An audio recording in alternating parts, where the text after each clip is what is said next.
I do. I think it's actually very interesting. When I grew up, and I grew up in Sweden, um, a lot of folks were looking at Europe at the time as this miracle that had managed to get over all of these different hiccups, despite of the fact of having two world wars that killed more people than any other wars combined.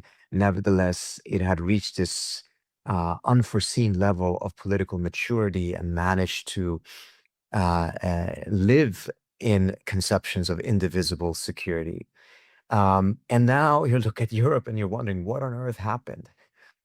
Because the deterioration, the intellectual deterioration is just stunning.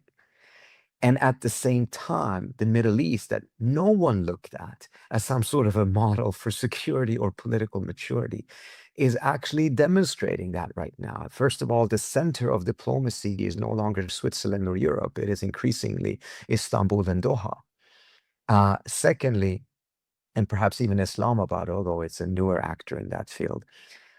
Secondly, they are moving towards recognizing that they cannot go back to the same formulation. They can't do it without the US, and they cannot do it with Israel. The Emiratis are thinking that that is still a viable path, but no one else is convinced. And I think the war and the outcome of the war has further convinced the other states that any type of an alliance with Israel and an Abraham Accord that would create some sort of a Sunni Israeli alliance against Iran, which frankly has always been the case, but it's not been as explicit, is no longer in the cards. I mean, even weeks after October 7th, it seemed like the Saudis were still toying with the idea, but at this point, it seems to be really past them. And if the Saudis won't do it, and it doesn't matter if Somaliland does, it just won't make much of a difference. So I do think that we're seeing that the region is moving in that direction, is trying to see if that can work. Um, I'm not saying that the political maturity is evenly spread throughout the region, but I think it is beyond what we're seeing in Europe at this point. And I think there's a clearer understanding in the Middle East that you cannot successfully contain and balance Iran in a hostile way without the United States, compared to the Europeans thinking that they can do it with Russia without the United States. Well, if there would be some restructuring of the Middle East, that is, then the Arabs, the Turks, they would all more or less have to recognize that Iran can't be contained. The former alliance system is dead. We need to find some collective, indivisible security format.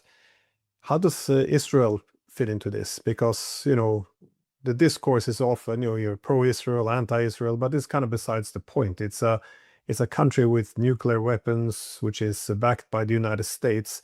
Um, yeah, essentially, indivisible security does mean that one has to take into account the security concerns of all actors in the region. And again, Israel is an actor in the region, so that I know there's a lot of hostility, especially in Iran, towards the Israelis as well. But if you want peace for yourself, you do have to make sure your opponents do not, fear for their existence. So, is there any way of pulling the Israelis into this?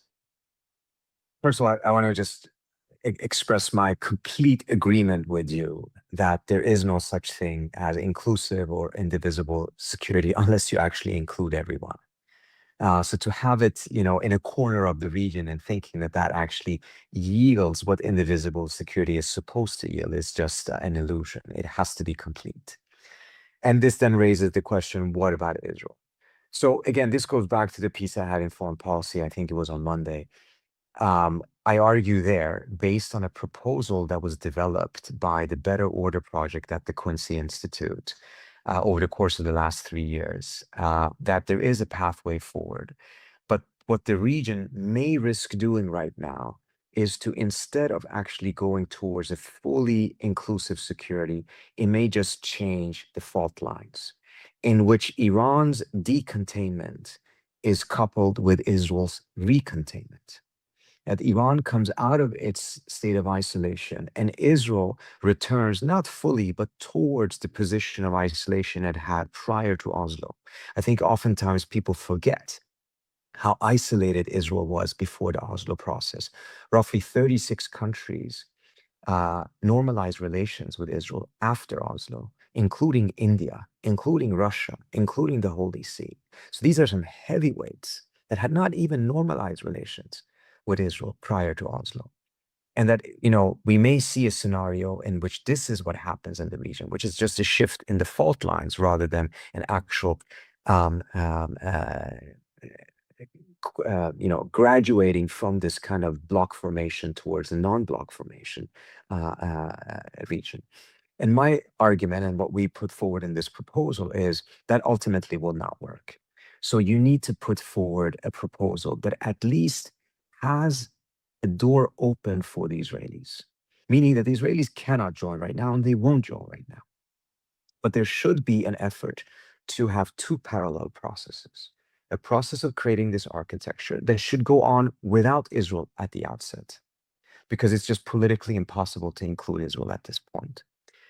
But that architecture, as it gets formed, it should have an open door, a standing open door to Israel. But the ticket price for Israel to be able to join is that there also has to be a Palestinian state created based on the 1967 lines, not a political horizon, not a pathway, but created, or whatever the Palestinians decide in terms of their own self-determination. And once that is done, then the Israelis have to be included. But the ticket price is very clear. And that this actually could be a way of also incentivizing the Israelis to move in the right direction, to shift away from the direction they're on right now, which I think is a suicidal direction. And that this, I understand right now, this sounds extremely unrealistic. And I agree, it is unrealistic today. But imagine if this process continues for 5 years and the actual infrastructure, the architecture is set up, the organization is set up. These defense ministers and foreign ministers have their quarterly meetings in a rotating state throughout the region, whatever, inspired from ASEAN, inspired from OSCE, Helsinki process, et cetera, et cetera.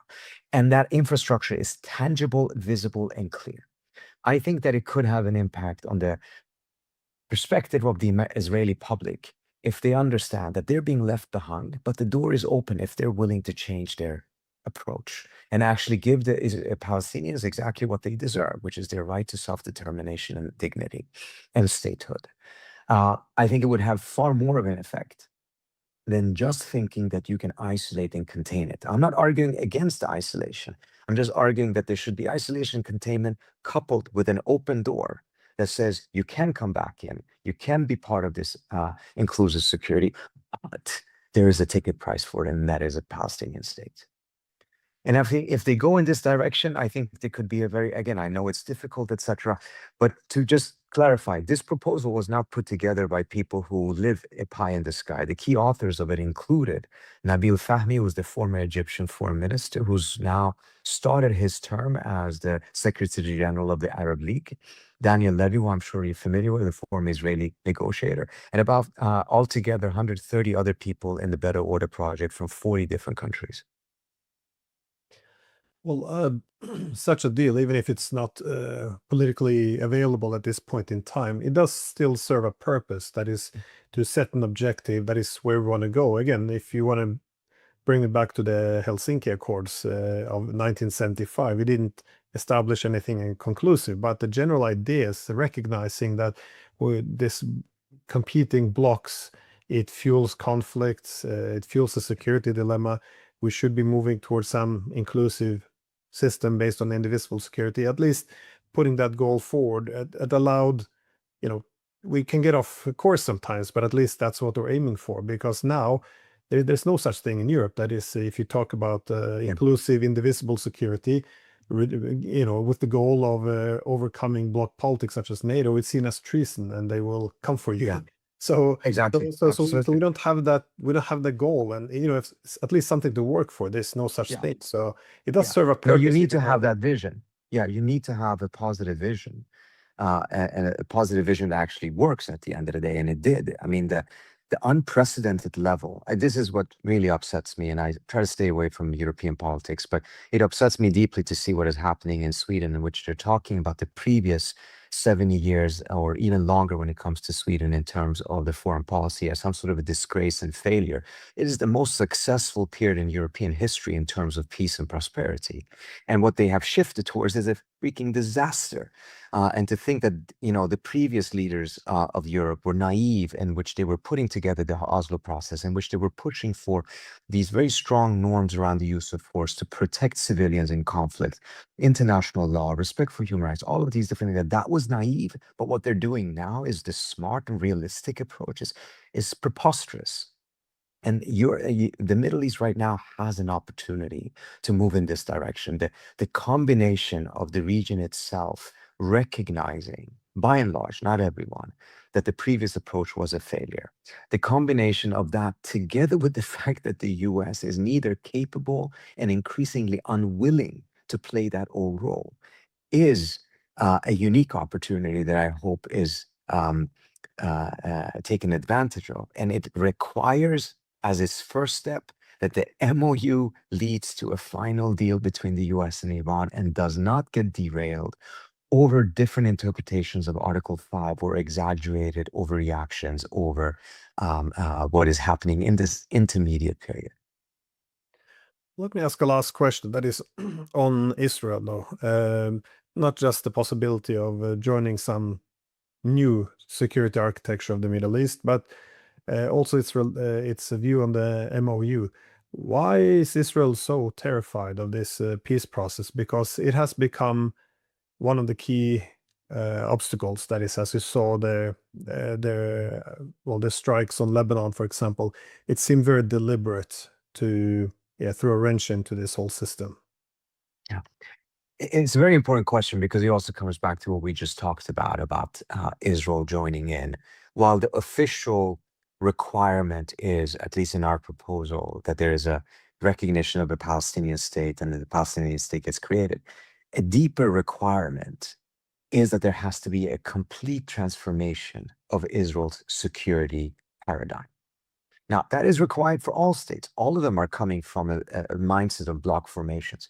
But the Israelis are coming from something that goes even further than that, which is that they believe that the only way they can be secure is if they're completely dominating the region militarily. For them to be secure, everyone else has to actually have a degree of insecurity because Israel needs to be able to deter everyone else, but no one is allowed to deter Israel. Only under those circumstances will Israel be secure. Not even peace. Peace is like beyond even what they're thinking at this point. Peace is not a politically correct word in Israel. It hasn't been for some time. They accuse you of Balianism if you talk about that, going back to Yossi Beilin, who was one of the architects of Oslo. With that attitude, with that paradigm of security, of course, Israel will never be able to be at peace or at security, in my view, with its region. So it requires a paradigm shift that goes deeper in Israel. The shift is going to need to be deeper in Israel than it is in some of these other countries. But precisely because of that outlook, they believe that any deal between the United States and Iran that ends the enmity, regardless of its other terms, is a disaster for them because it means that the United States would pull itself out of the Middle East and no longer put its military finger on the scales in the region and shift the balance artificially in favor of Israel. And Israel wants that support because it's the only way for it to be able to dominate the region militarily. Israel itself cannot do so. Israel itself cannot even have a war with Iran without active American support. So, the idea that Israel would become some sort of a hegemon, I find very questionable because Israel doesn't have the capacity to be the hegemon. It's just the edge of someone else's hegemony, and that someone else is no longer that interested in that hegemony. So it creates a major problem for the Israelis, but they're fighting tooth and nail to keep the United States as a dominant military power in the region, which necessitates having the enmity with Iran to be as alive as possible because it's the key motivator for the United States to be involved in the region militarily. Yeah, no, I see this intent, but I'm thinking if the United States, out of necessity, can't have the same role in the Middle East, then it's simply, the Israelis, as you say, wouldn't have that capability to have that security strategy based on regional dominance. So you would think that rationality then would kick in at some point and force as you say, a paradigm shift, reconsidering what security actually means, because the last 30 years, as we've seen, this security through dominance, weakening, or destroying neighbors, it's yeah, it's a recipe for disaster.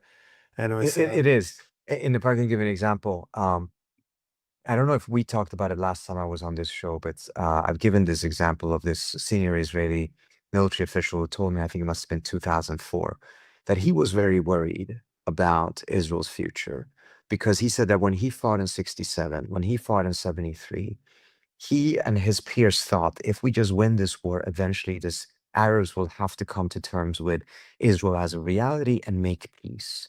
So winning the wars was a crucial step towards achieving peace. And he said, but when I see the youth of Israel today, and this is, mind you, 22 years ago, he said, they don't believe in peace. They believe that Israel is always going to be in a state of complete warfare. And that the only way to have security, not peace, is to dominate everyone else. And he said that this is just going to destroy Israel's society from within. And I think he has been proven right. 22 years later, we see that this mentality is even further strengthened. And part of the problem of getting that reality check is that this current paradigm is teaching Israelis to think there is no other security than the approach that they currently have. All of these other things that we would say, look, if they were realistic, they would realize they would have to shift to it. In their view right now is a pathway to their destruction. I don't think that's right. I think their current pathway is the pathway to destruction, but they're deeply ingrained in the belief that this is the only way for them to be able to be secure. well, again, I think this is a thing that defines our, well, these days, that is America's allies or frontline states. They they do have to also adjust to this new reality that the U.S.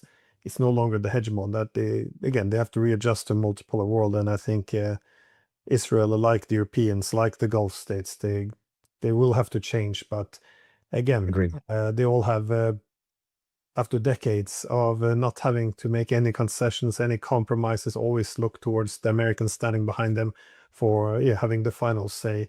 It's gonna take some time, I think, and Yeah, a lot of horrible things can happen then. Anyways, definitely. have any final thoughts before we wrap up? Yeah, just on your last point, you're absolutely right. You know, this is not going to change unless the context changes and forces a shift. And in that context, I think again, it is necessary to have those pressures, but I think it's also necessary to have a theoretical pathway open for rehabilitation. This is what never existed with the 30 years of isolation of Iran. There never really was a theoretical pathway open. It was supposed to be permanent, and it didn't work. It was a disaster. And I do believe, you know, at the end of the day, Iran is a country of 90 million. It's much more difficult, perhaps, to indefinitely isolate it. But Israel is also a very sophisticated country technologically, and it has nuclear weapons. And I think it would be a mistake to pursue the same strategy with Israel as was pursued with Iran. And also, it would be a missed opportunity because if one doesn't use this, if one doesn't open up that pathway, then one is also not doing much to use this momentum that exists in the region to ensure that it just doesn't create stability for the rest of the region, but it also does something for the plight of the Palestinian people. And that would be a huge missed opportunity, in my view. Well, Trita, thank you so much for taking the time. It's always very enlightening to speak with you. So thank you. Thank you so much for having me. I really appreciate it.